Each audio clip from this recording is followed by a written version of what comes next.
Hey, what's going on, everybody? Matthew Myers, Ignite Financial. Hope everybody is doing well today. Hey, just want to talk about Doge. Everybody's kind of talking about it, not talking about Dogecoin, which I think is still around. Had a cute little dog on it, doggy coin, like people like to call it. So we're talking about the Department of Government Efficiency. So I want to talk about, honestly, what is it doing? Is it good? I've heard arguments from both sides. They're overreaching. They shouldn't be doing this.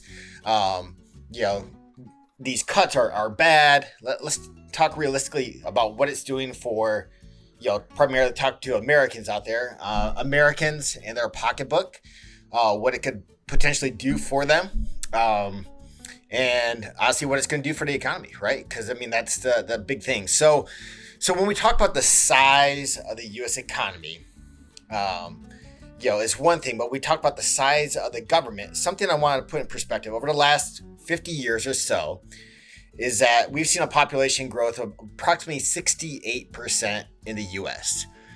So we'd expect the government to be about 68% bigger, right? Thereabouts. Obviously, there's been a lot of things added to the government that they promised people. Once you promise things, it's hard to take it away. And in the same process, when we're talking about that, it's going to add layers of government bureaucracy to it. So you have to have somebody who collects the data, people who process it, make sure checks go out, all these things that are involved in it. So adding one thing adds many, many layers of government and additional bureaucracy to it. Now, during that same time period, that last 50 years, where population has increased 68%, the size of the government has quintupled. So, or about a 400% increase in the size of government spending during that time period. Obviously, you can see our ballooning national debt as a byproduct of that.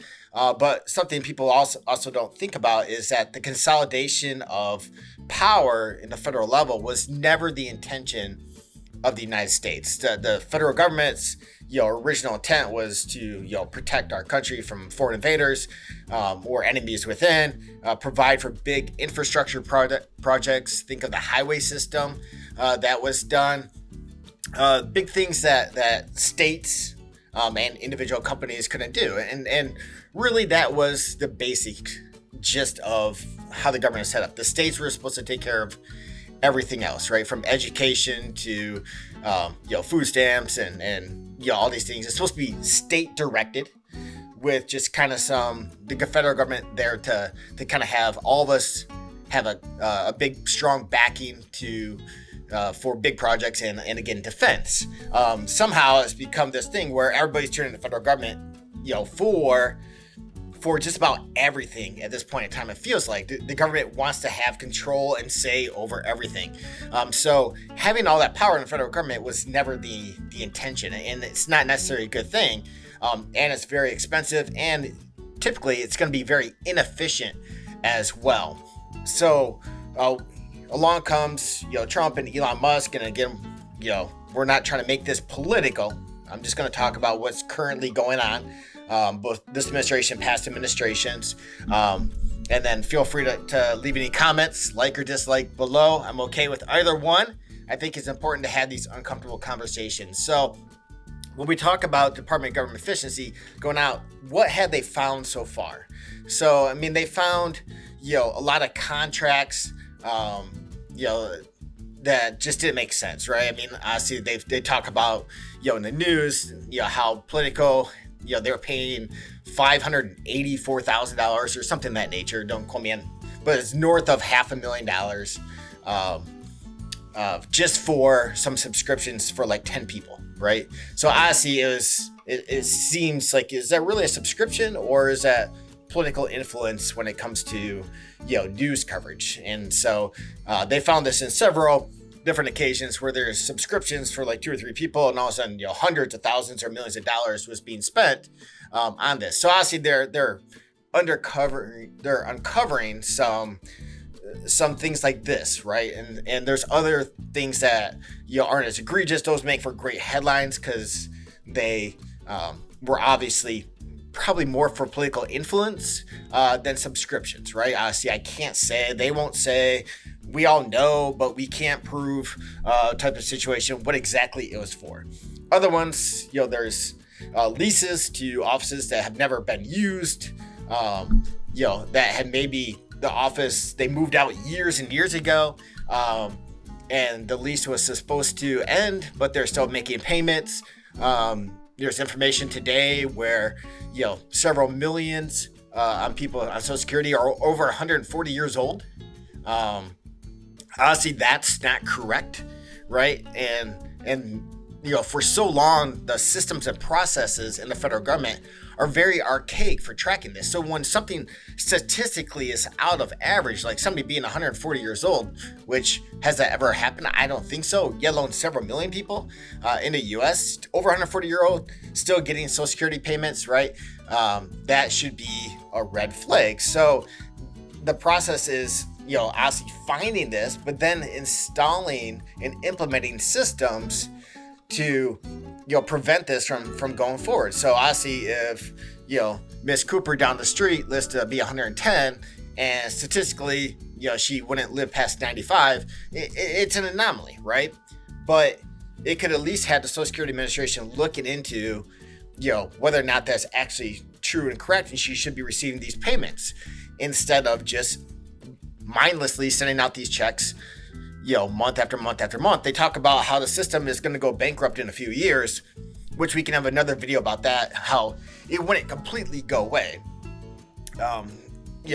As far as concerns about Social Security, it would be a pay-as-you-go type of system, so you want to get 100% of your benefit. Obviously, they have years to figure that out. But what if they had taken care of these issues years ago, where they're paying people checks for years and years and years, after they're dead? Obviously, we have family members who are, cashing the checks or doing something with them. It's fraud. It's illegal. Will they face any consequences for it? Maybe in this administration more than past administrations, they may or they may not be facing those consequences, right? But how many more years of Social Security could we be sending out if they had detected all this fraud? And they were talking about how I think there's like $5 million worth of Social Security payments were going out to people in other countries where it shouldn't be the case. Obviously, if you're an expat, that's one thing. But if you're, defrauding the system and, you're getting payments while living somewhere else and you're not even a contributing member to society here in the United States, why is this stuff not being detected? So, to date, as of right now, I checked the D.O.G.E website. They've saved taxpayers about $55 billion, right? We're about a month into this administration. Obviously, their goal is to save $1 trillion. They have a long ways to go to find $1 trillion. It'd be very, very difficult to find $1 trillion in fraud and savings, but they potentially could, right? And so what does that mean? Obviously, if they're cutting waste, that's a good thing, right? This is your money. So people who are upset on political lines, one way or the other, set that aside. Assume that politics plays zero role. This is an independent president doing an independent audit that they should be doing because this is your money, right? And they are finding fraud, they're finding waste, and that money is going to be used to reduce the deficit or potentially be put in your pocket. Obviously, we have a lot to do with the deficit before it gets put back into your pocket, but it's smart spending. So they're also looking for inefficiencies. We're talking about Social Security is easy to target, right? Medicare, Medicaid, those are easy to target because the archaic systems used to track and pay, they're just not keeping up with modern times. We can install better systems that may cost millions and millions of dollars up front, which likely they would, but it can detect fraud easier.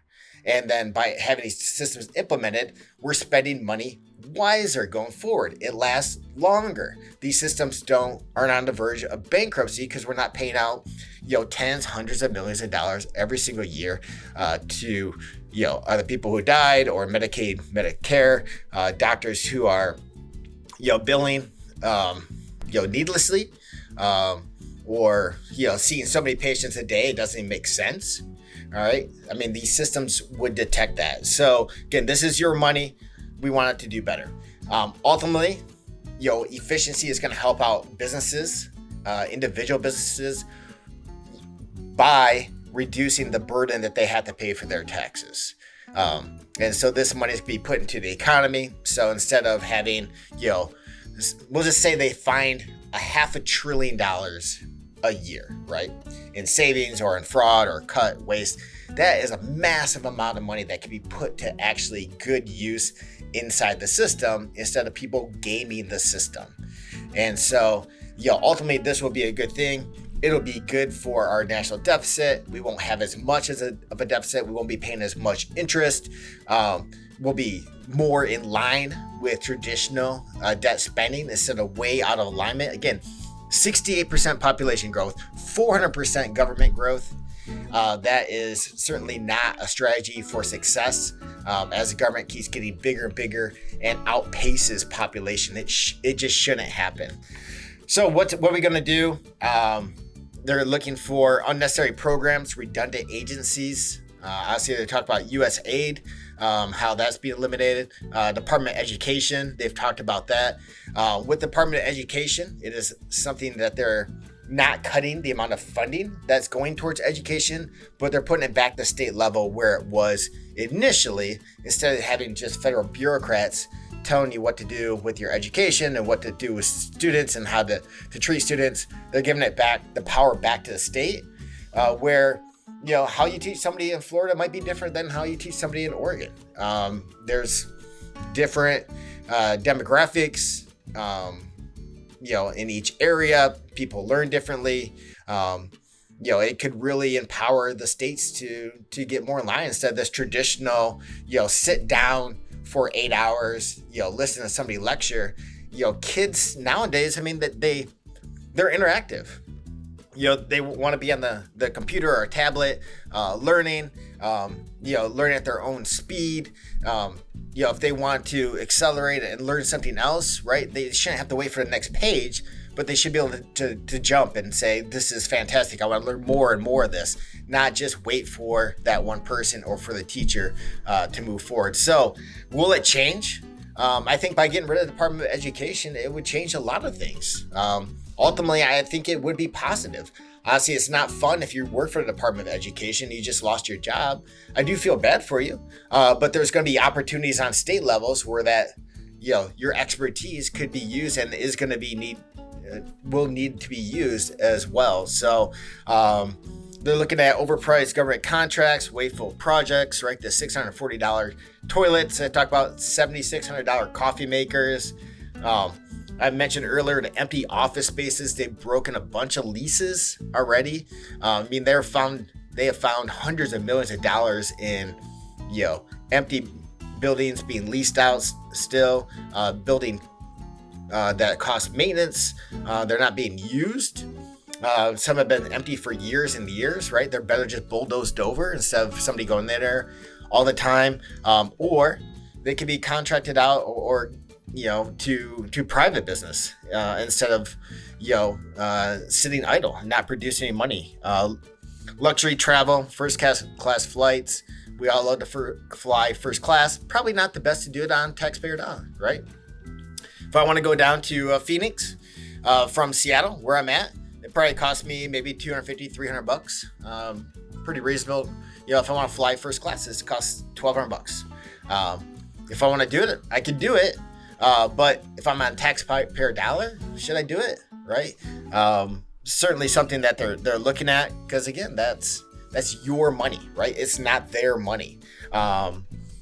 Expensive office reservations. They talked about how they found $1 million office desk. I would love to see that desk, see what it looks like. Dude, that thing better give you a back massage at $1 million. Talk about legacy. systems as far as software is concerned.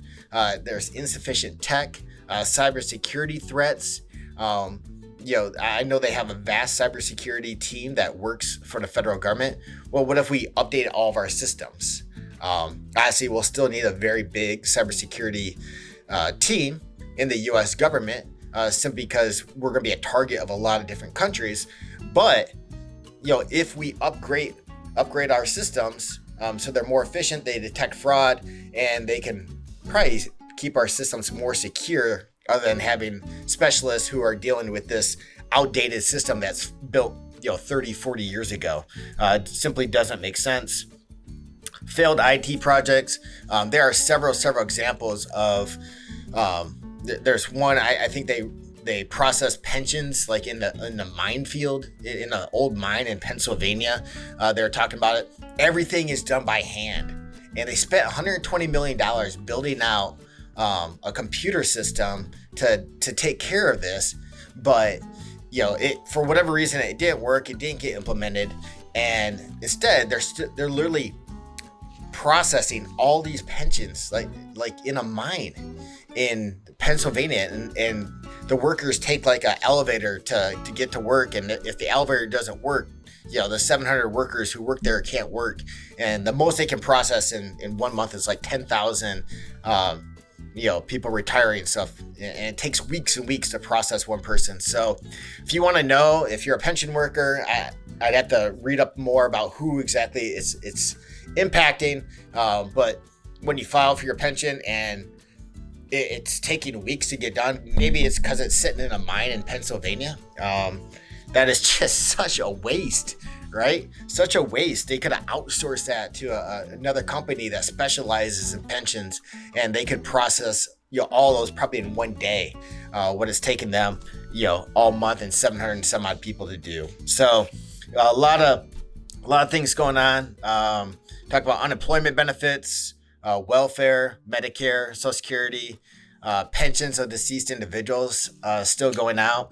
That's got to be an issue, just like Social Security. I haven't read as much about that, but I mean, honestly, if you're getting millions of people, over 140 receiving Social Security, I wouldn't be surprised if there's a lot of people over 140 also receiving pension pay still. So ultimately, it's going to be good for us. They're looking at everything right now.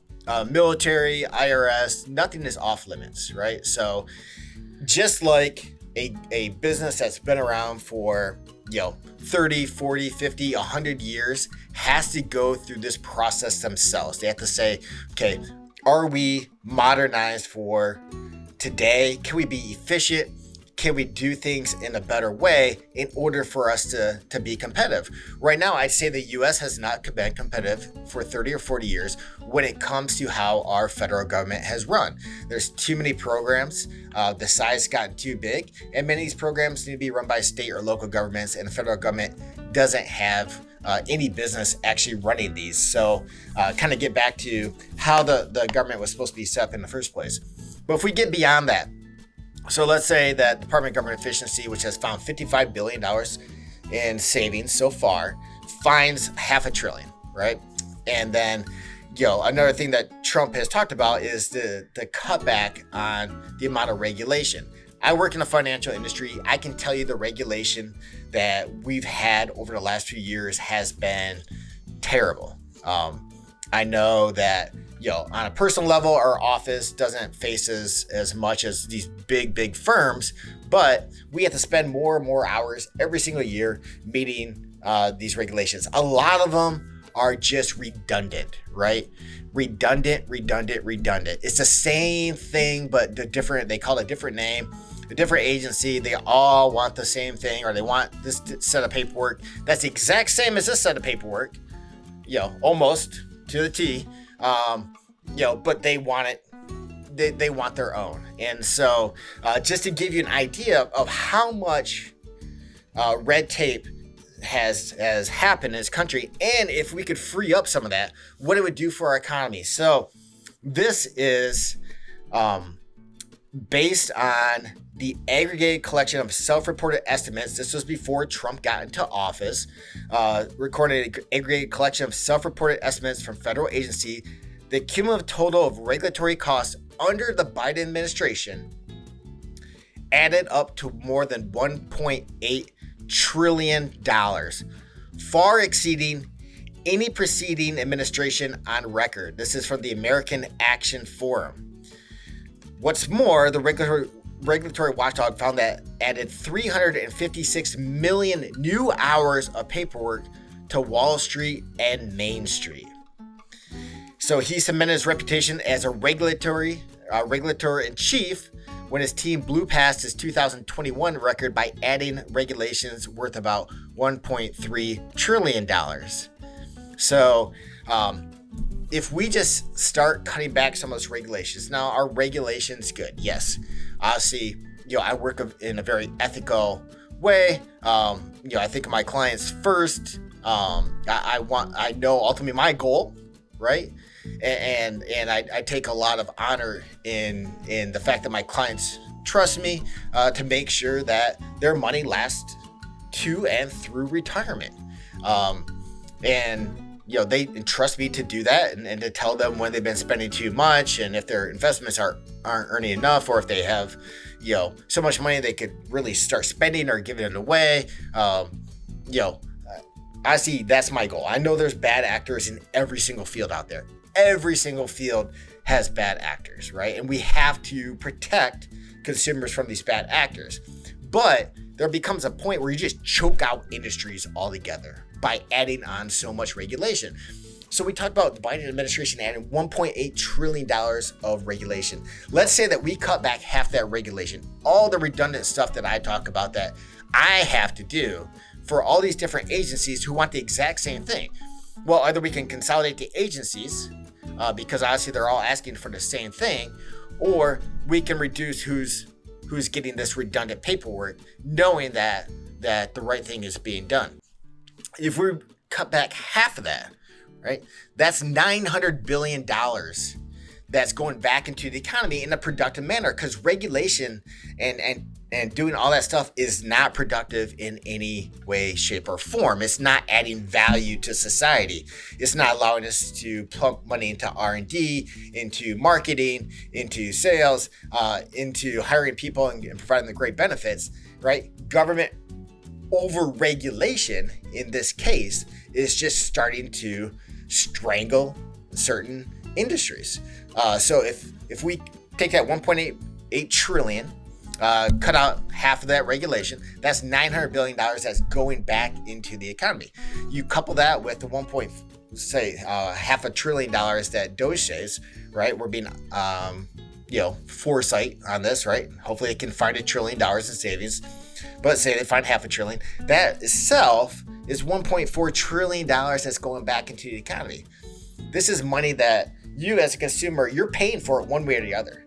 If a government requires a tech company to go through a bunch of regulation, it's going to cost you more for that software.